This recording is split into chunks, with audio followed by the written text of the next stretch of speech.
एक बार की बात है, एक बुजुर्ग महिला ट्रेन में सफ़र कर रही थी और वो बहुत रो रही थी, सुबक सुबक कर रो रही थी।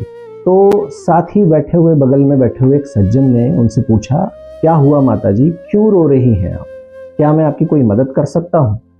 तो वो महिला रोते रोते ही बोली कि ये जो मेरे हाथ में पोटली है, इसे खोलो।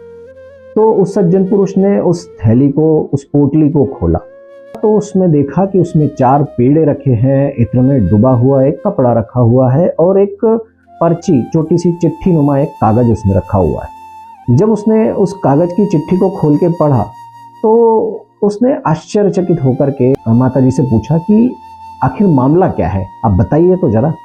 तो माता जी ने रोते रोते ही कहा कि बेटा, मैं तो क्या है, वृंदावन गई थी बांके बिहारी के दर्शन करने के लिए। वहाँ पर बांके बिहारी जी के दर्शन किए, बहुत अच्छे से मैंने दर्शन प्राप्त किए। फिर जब बारी आई प्रसाद की, तो मैंने वहाँ पर जो पुरोहित जी होते हैं, जो क्या बोलते हैं, प्रसाद प्रदान करते हैं, तो उन्होंने मुझे एक पेड़ा प्रसाद के स्वरूप में दिया।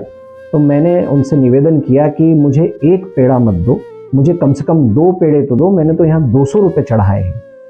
तो वहाँ के जो पुरोहित जी थे, उन्होंने निवेदन किया कि माता जी, ये तो प्रसाद है, आपको एक दूंगा, बाकी भक्त भी आए हैं उनको भी दूंगा, प्रसाद की तरह ही प्रसाद को दे पाऊंगा मैं तो क्या हुआ, मैं थोड़ी नाराज़ हो गई और नाराज़ होकर के मैंने कहा कि मुझे तो ये भी नहीं चाहिए, और मैं बस अकेली वहाँ से मंदिर से बाहर आ गई, बिना प्रसाद लिए, बिना पेड़ा लिए। और अपने आप ही मन में बांके बिहारी जी को बोल रही थी, तू कैसा ठाकुर है, तेरे दरबार में आई इतनी दूर से अकेली, परेशान होकर के मुझे दर्शन मिले, और प्रसाद के लिए ये नियम, ये कानून कि मुझे एक ही पेड़ा मिलेगा, मुझे 2 पेड़े नहीं मिल सकते, ये कैसा अंधा कानून है, ये कैसा तेरा न्याय है। ऐसा मैं कुछ ऊटपटांग बोल ही रही थी, गुस्से में बड़बड़ा ही रही थी ठाकुर को। इसी बीच एक बच्चा मुझसे टकराया और मुझसे मदद मांगने लगा कि माता जी, मुझे थोड़ा काम है, क्या आप ये मेरी पोटली संभाल लेंगी? तो मैंने कहा ठीक है बेटा, जाओ, क्या काम है कर आ जाओ। अब ये पोटली मैं संभाले संभाले 1 घंटा, 2 घंटा, 3 घंटा बांके बिहारी मंदिर के बाहर खड़ी रही, रास्ता देखती रही कि वो बालक आएगा, वो बालक अपनी ये पोटली लेकर के जाएगा, लेकिन वो बालक तो आया ही नहीं। अब ये पोटली मेरे पास है और ये कि यही पोटली लेकर के मैं ट्रेन में चढ़ गई। जब ट्रेन में आकर के मैंने इस पोटली को खोल कर देखा, तब से मैं रो रही हूँ। क्यों?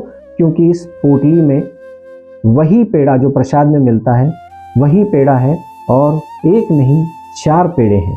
इत्र से डूबा हुआ वही कपड़ा है और ये छोटी सी चिट्ठी है। तो तुमने पढ़ा इस चिट्ठी में क्या लिखा है? तो उस चिट्ठी को जब खोल करके देखा तो उस चिट्ठी में जो लिखा हुआ था वो मैं आपको बताता हूँ। उसमें लिखा था, मैया तू 2 नहीं 4 पेड़े ले ले, पर अपने लल्ला से नाराज मत हो, आती रहना यहाँ पर। जय श्री कृष्ण।